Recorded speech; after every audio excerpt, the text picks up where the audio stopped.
Salut, Et tout bien. ça va? Ça va et toi? Tu vas Ouais, très mieux? bien. Super, En forme? méga forme et toi? Écoute, moi ça va.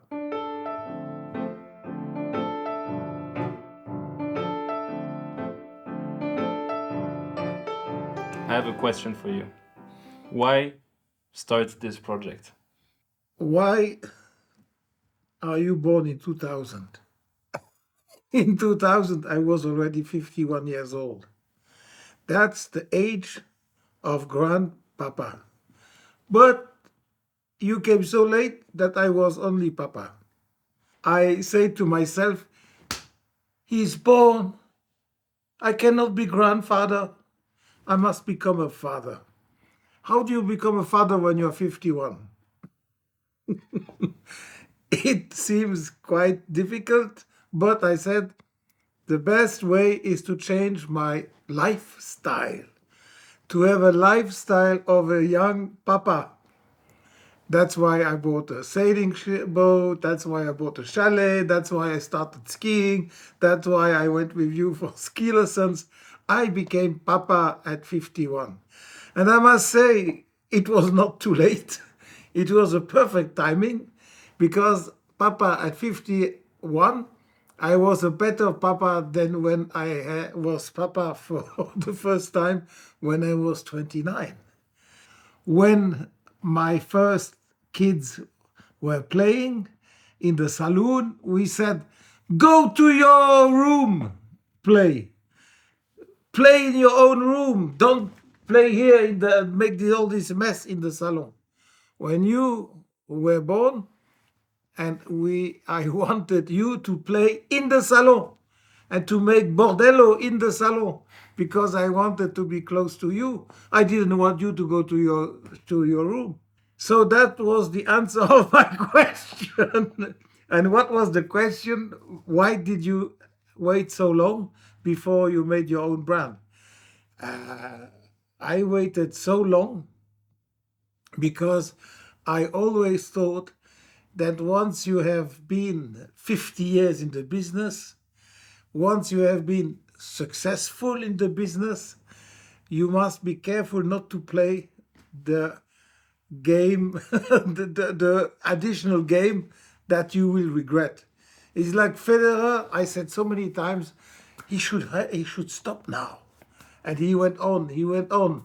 Or Djokovic, I said several times to my head, he should stop. He has reached the top, but for him or for Federer, it was not the top, and for me, it was also not the top. I would say that I don't really agree that you waited so long to have your own brand.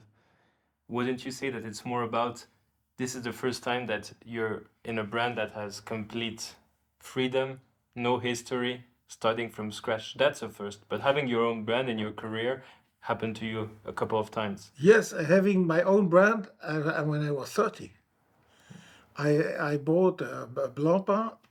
When I say I bought Blancpain, I bought what we could buy, which is the name. We bought the rights of the name in Switzerland for 22,000 Swiss francs. And then we developed the brand. And that was my first brand that I developed from scratch because we had no furnitures, we had no apartment, we had no farm, we had nothing, just the name. So we had to rent a farm, like here.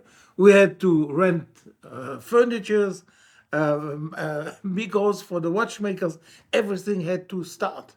So you are right. In fact, it's not my first start. So in addition to me keeping you young, from what I understood from your first answer, there's also this aspect where you're kind of back where you started in a way, Yes. but with 50 years more. How Yes. does that translate in your eyes? What do you how does the perception change? Because the name, in essence, well, Biver, you didn't need to buy it, luckily, Yes. although we escaped that from very close. But how does it feel to restart that to your eyes today? It feels that it is the best way not to get old.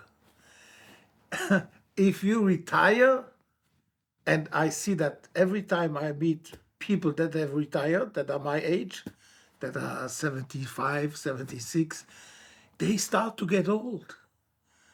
But as long as you work, as long as you learn, as long as you do mistakes, as long as you doubt, you stay young. And that is the big advantage of not retiring. To not retire means I stay young and I still make mistakes. And the mistake is the best learning process. After each mistake, you have learned, you become richer and more knowledge. And that is the symbol of being young. And thanks to you, I get young. Thank you. I hope that because of you, I don't get too old. I hope it doesn't go both No, ways. it shouldn't go both ways. Something I had in mind that I wanted to ask you. It's true that we rarely get the opportunities to ask each other questions, so publicly at least.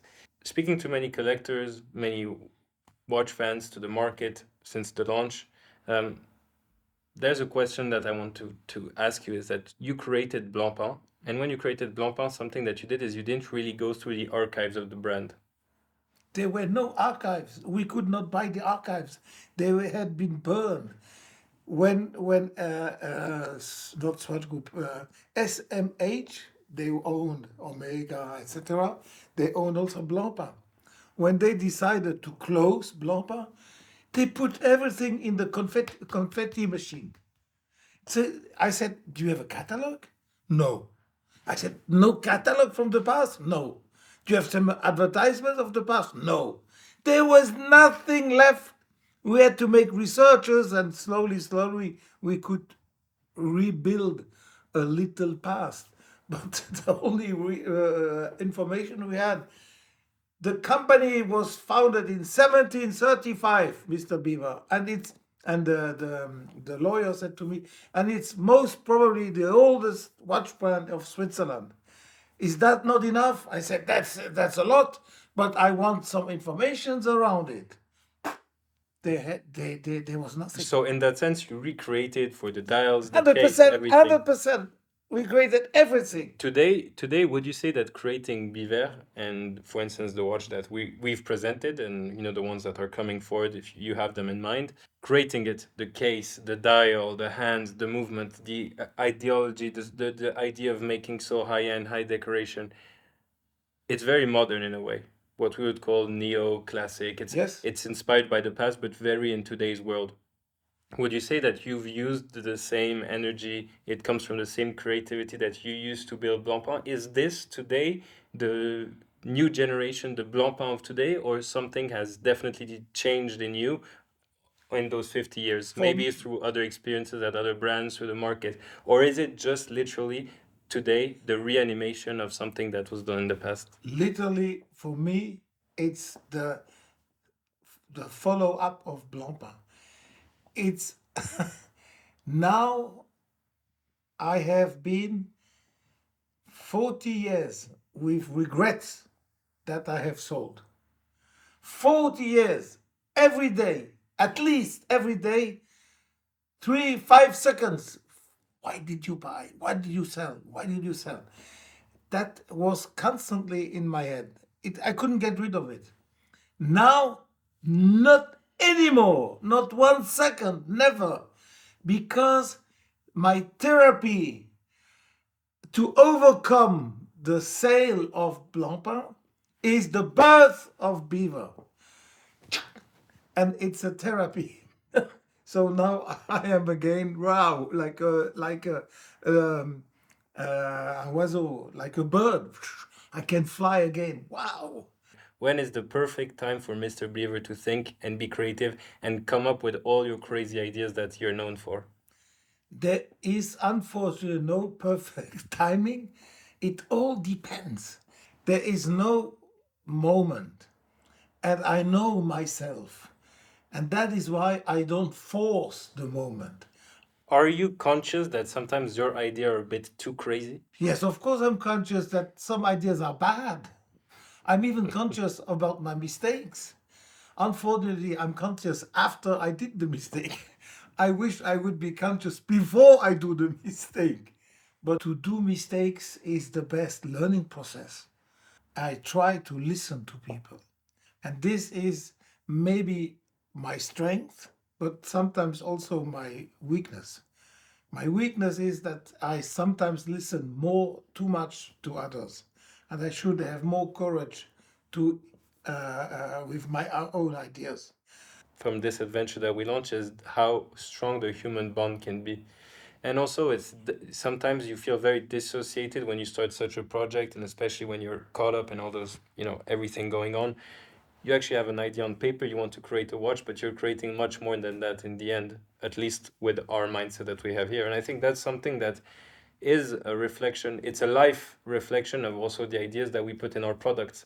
High level of quality, to not let anything, to not let any details go unfinished, to really pay attention to everything. I think this is a sort of a parallel in life, is when you start realizing about the small details that people make a difference. It reflects our idea of our products, that everything has to be perfect, well decorated, handmade, to the highest level of complexity, whether it's the design or the way it's manufactured. Had you ever thought that this level of watchmaking, because I mean, I'm very proud to say that we're doing very high-end watchmaking here, not only concretely in the products and in the components, but also even in the mindset. Um, have you ever thought that you would do that after those 50 years, where you also transited through different, let's say, spheres of the watch industry? Our goal, or let's say my goal for the next 10 years, is to create with you a customer community, and that suddenly we are not anymore 20, but maybe we are 200. And 180, they are the members from the outside, and the 20 are the members from the inside. But we all belong to the same community. We all have the same the targets. We all have the same taste, the same desire. That is that is a dream, and I believe the community is the future. And in I agree. future, especially at the high end, we must create, we must have a community with rules and with gatherings and with meetings, etc. The community is at the heart of our business today. Something that I fear, that I want to tell, that I fear, is I have this very big sensibility towards some sort of coherence in creation, in art. Coherence, yes, Yeah, coherence. in what you do. Well, lately we took decisions that unfortunately viewers will only understand maybe later. But we took some decisions where we're going maybe against coherence in a sense, but rather towards the emotion. Does what we just said about not necessarily needing to understand it, but just to feel something, does that allow us to make mistakes and go and evolve and get better the next time? Is it okay for us to say we'll get better next time? Or we'll do it differently next time? It's not okay at all. It is Kaizen. Kaizen means next time, don't repeat, do better. Don't repeat, do better. But I did very well. No, you did very well yesterday. Tomorrow you do better. Kaizen. Guys, never repeat. Always do better. Every day you must improve. Yeah, and Bravo, Pierre. I say, You are Kaizen man. yeah, thank you. I mean, I'm spending most of my days with you, so it's hard not for it not to rub off of some sort. Japanese people, we know Japanese Kaizen. culture, huge, amazing. I'm a lover for all what they do. I'm thinking about knives right now, very randomly, but in everything they do, they have art, spirit, beauty. Um, Really, it's a culture to be, a work ethic to be praised. Um, in Japan, they have a lots, if I'm not mistaken, they believe in some attributes of stone. We Yes. chose to do stone dials, Yes. something that was seen. It's not new. It's been around, but we've pushed it to another level, making it some sort of standard. Where if we can use stone, we always use stone. We privilege stone over anything. As where in most of the industry, Bravo. it's the Yes, yes, contrary. yes, yes. we've come up with new techniques. We've put stones in places and we've made them in shapes that are not common. It took a lot of development. What was that about? I mean, of course, for me, it was about aesthetics. Everybody has a unique piece. It's about nature. It's connection to some sort of luxury that is very, I would say, low key in a way. What's your thought on stones? The same as yours. It enables each watch to be individual. No watch will look like the others. You can produce 1,000 pieces. Each stone dial looks differently. And you can see it with your eyes that it is different. And that's the beauty. The second beauty of stone dial, it's rare. Okay? The third beauty, it has a signification. It will bring you maybe peace. It depends if you take sodalite or you take ruby or whatever stone. Each stone has properties which are transmitted to you. So depending what you wear. So all these elements make the stone dial something very, very special. And even if people only see the difference in colors, etc., but there is really energy in the stone. The stone is full of energy, and it can disturb your nervous system. It can influence. It can calm down. It can heal eczema, etc. So there are many, many uses which you can see in the Chinese and in the Japanese medicine. I would like the brand to have the quality of how it functions. Today, I have known so many brands where you have problems of quality. Quality is number one. Number two, quality of the finishing. The finishing must be extreme. I love the finishing. And in the finishing, it's the only way to come close to eternity. Because if you finish at perfection, you spend hours and hours. And the more you spend, the more you come close to perfection. The absolute perfection, you cannot reach it when you're alive. You reach it maybe when you are dead, but not before. So you come close to eternity.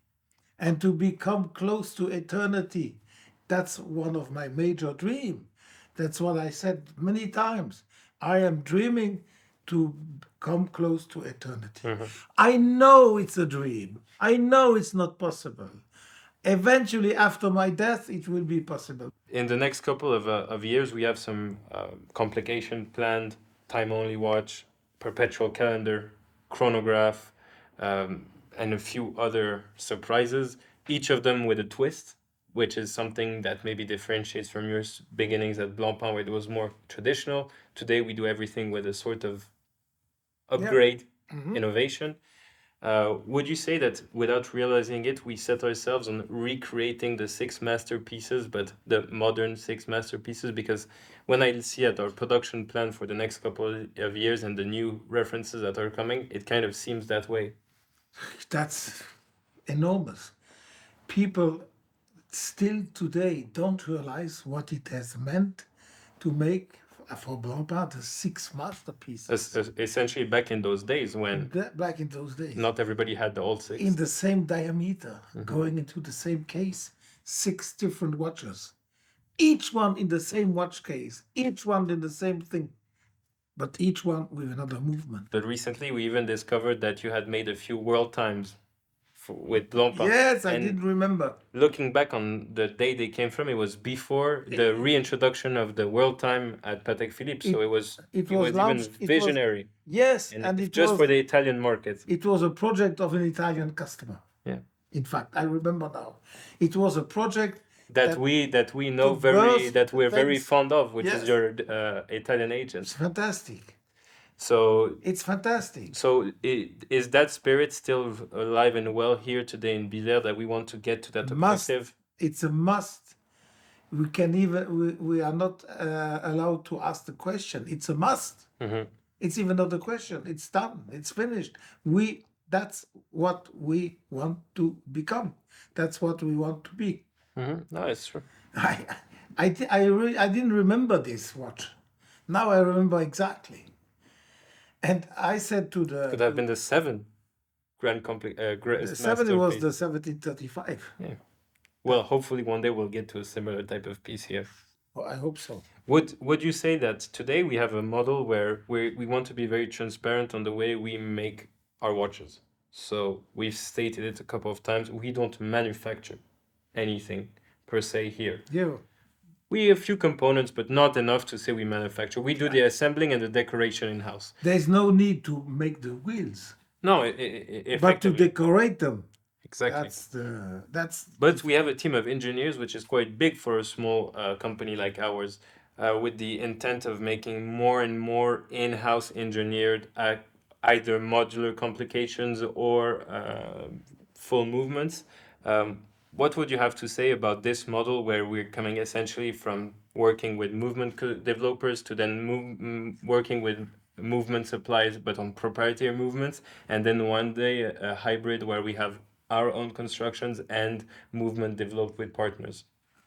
when we have our own construction or our own That's where quality process. problems start.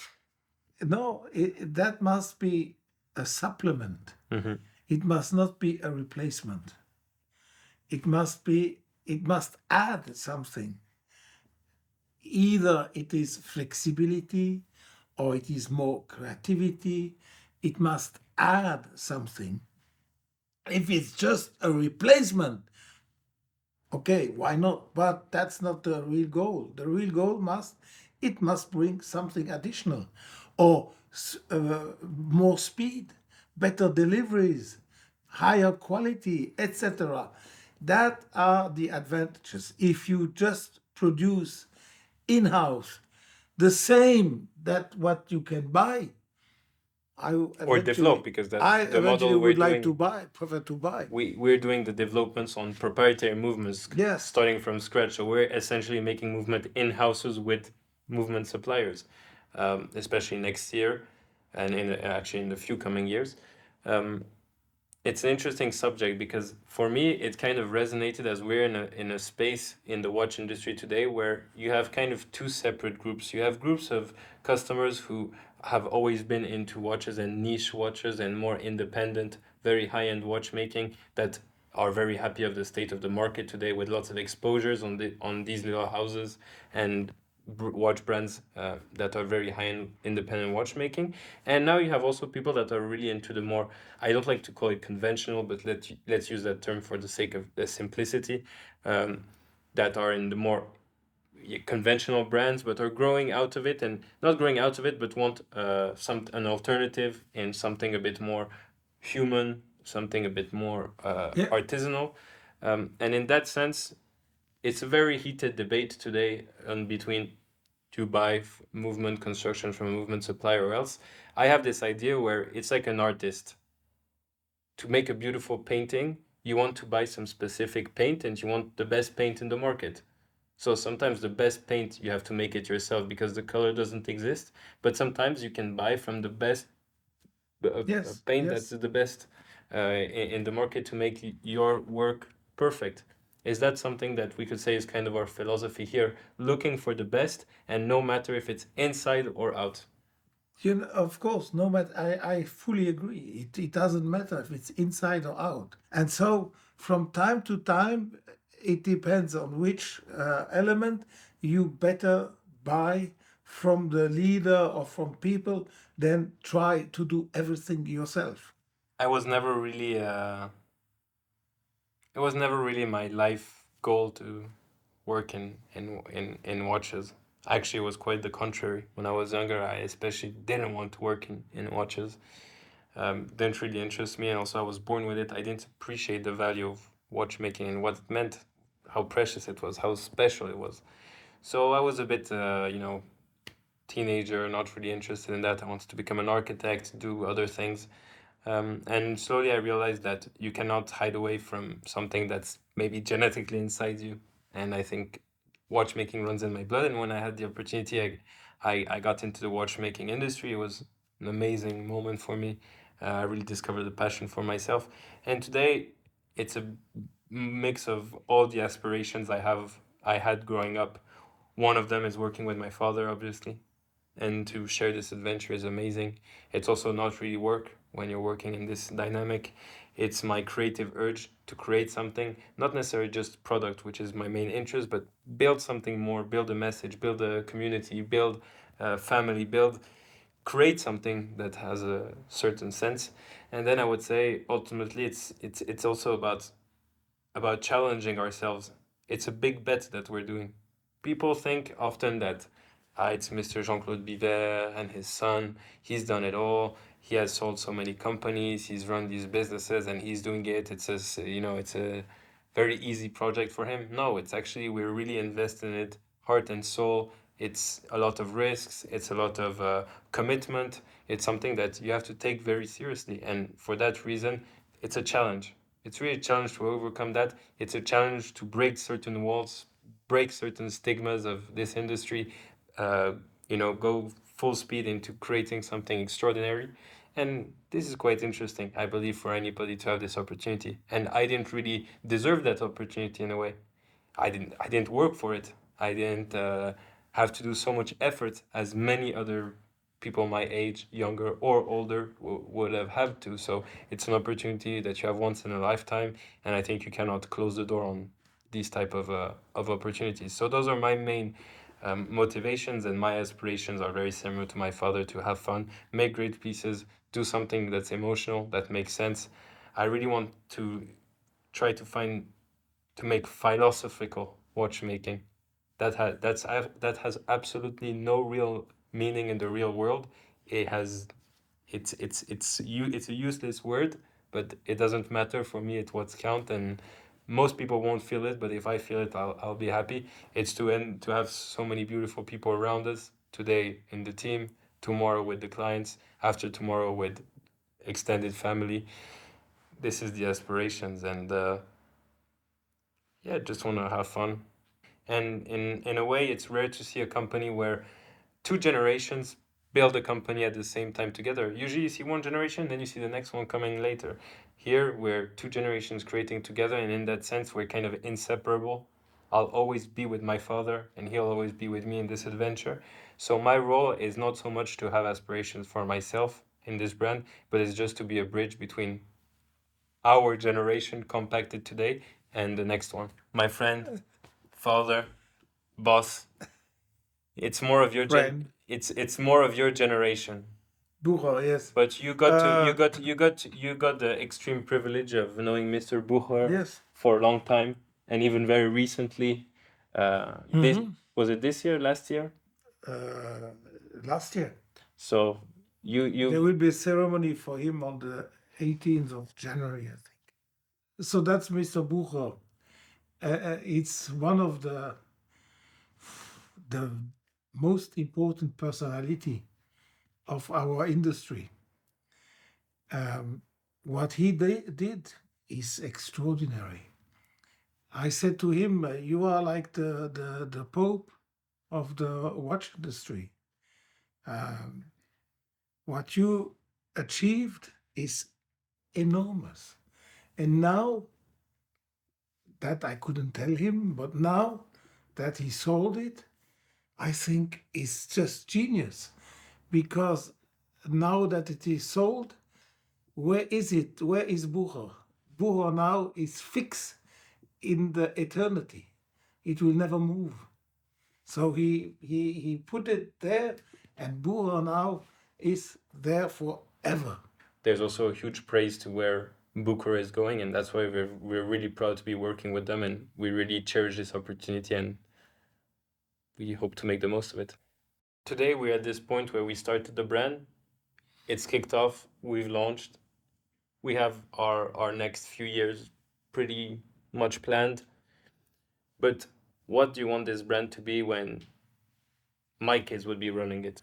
What would be If the your ideal world? grandchildren are going to run the business, I would like to be invited for the presentation of your first collection made by your kids. That I would be interested.